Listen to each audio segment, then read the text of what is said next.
These habits are subtle, but they create an energetic shift that creates a real huge impact. They say something like, I know who I am, and that is really irresistible. From trying hard to being magnetic. The micro habit number 1, which is a soft eye contact. That doesn't come from performing, that doesn't come from trying to seduce people, but it comes from the fact that you know who you are.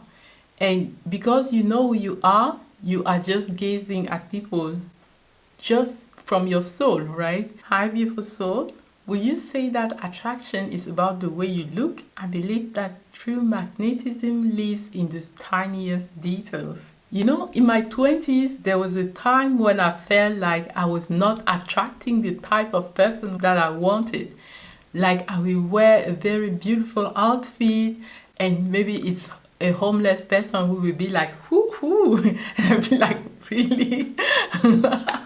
I will wear something really sexy, a very bodycon dress, for example, and I will walk on the street and it's maybe a homeless person that I don't find attractive who is like, woohoo.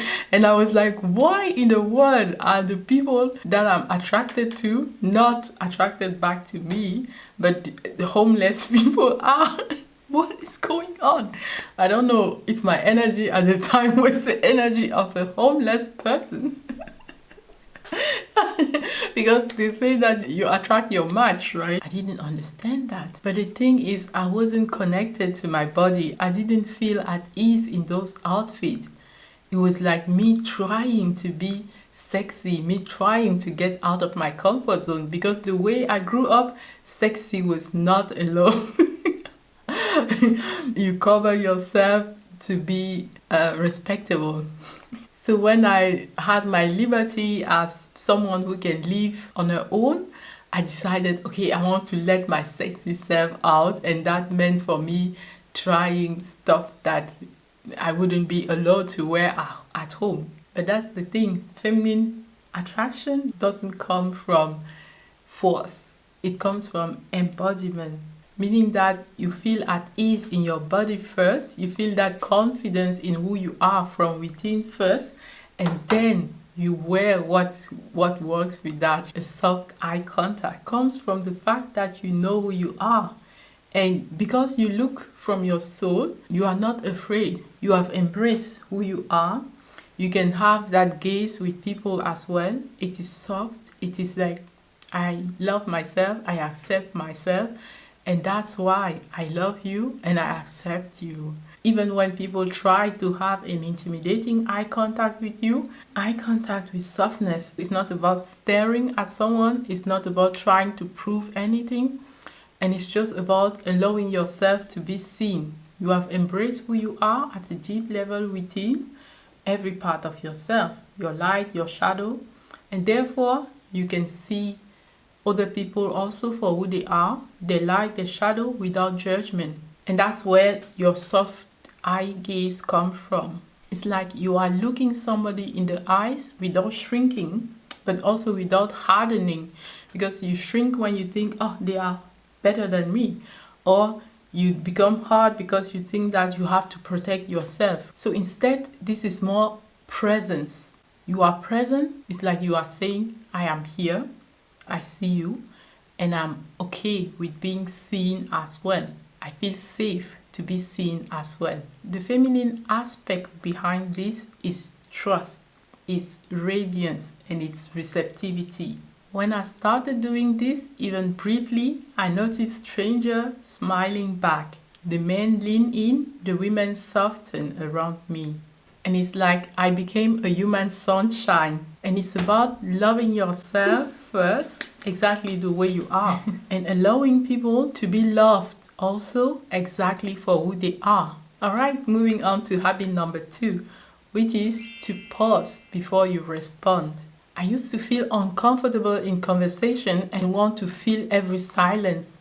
Want to rush in, want to please. Because of what people will say, that maybe I'm not competent in conversation if I let the silence be. But the moment I started allowing space, everything changes. And it's not like I'm trying to allow that space consciously. It's more like I feel so at ease with the silence, right? That is okay even in conversations, or even just being with someone, to allow that space, that silence. Not having to feel every word, to think about the small talk, but because you are at ease with the silence, you let that be also in conversation. And how did I train that silence? The more I meditate, the more I embrace myself. Self-love leads to feeling okay with not having to prove even in conversations. These micro habits communicate not only self-respect and self-love, but also unconditional love for the person you are communicating with, because they don't have to prove that they deserve your attention by filling those spaces. You can just allow both of you of having moments of silence and maybe connecting with the eyes. These micro habits also have the underlying tone of I am sovereign. I don't have to rush to be accepted or be loved. I know that I'm already loved. And the feminine energy traits behind this are self-love and self-respect, boundaries, and deep confidence. You'll be surprised how powerful it is to allow for pauses. It allows the word that you will say to be taken even more seriously. And at the same time, it creates space for mystery, for magnetism. And habit number 3 is the way you move. Slow down. Be intentional with your movement. If you find yourself going too fast, slow down with every step that you take, and swing your hips left and right with every step. It doesn't have to be something dramatic, right? You decide how dramatic you want to do it, but it's really in the subtle movement. It gives you some allure, some sexy work, like my husband says. And somebody is admiring the whole energy that you radiate, and they cannot even say what it is. They just see something is really different about this person. And maybe it's just because you walk slow, and maybe because you swing your hips at a slightest level. Feel your body even when you work. Choose what part of your body you are going to focus in. Very feminine, your womb, your hips, your chest, your heart, right? And don't forget your head, because it's all part of the game, your hair. All those subtle actions, when you slow down, you can really enjoy more, because fast movement often comes from survival mode. But when you do the inner work, when you work on yourself, on self-love, on accepting all aspects of yourself, on setting those boundaries, you become that person who understands that there is no need to rush, even with your goals. You understand that you have your own rhythm at which you will attract what you want to you. And in divine timing, you will have those things. So no need to rush. Your sensuality. How attuned and aware are you of all your 5 senses and your 6th sense, which is your intuition? Train yourself to slow down and enjoy every sensation that you can have. What are you seeing? What are you visualizing or visioning? What are you hearing? The touch on your skin, what feeling is it? You can have in every activity that you do that intensification, that micro habit of slowing down, of luxuriating your movements, being present with your senses. It's a subtle micro habit that will give you that je ne sais quoi that people will see and be like, you have something extra, and I cannot put my finger on what that is. Because you see, that comes from you feeling safe enough to slow down, right? Being able to have slow, deliberate movement and even a slower way of speaking, that comes from a place of safety, a place of feeling pleasure, of knowing your power. Because our feminine energy is rooted in sensation. So when you are luxuriating in your movement, in your body, and when you embody your sensuality like that, people can feel it. They are drawn in without even knowing why. When I started doing this, in my own life, the whole world will respond differently to me.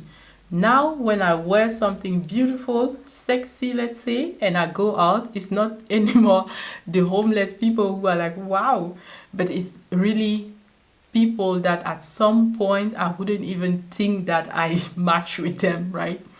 So by elevating myself, by reconnecting with my feminine energy, I become the match with the type of person that I really find attractive as well.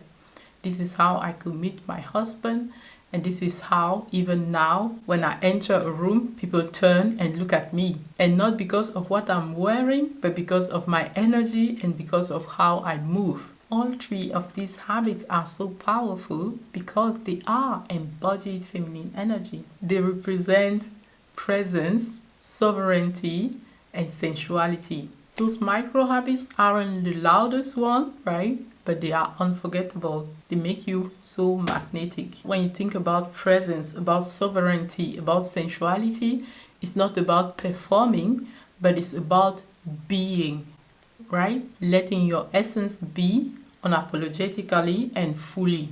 I remember moments when I first tried this consciously, and it was like people were staring at me. In conversation, they will be so engaged with me.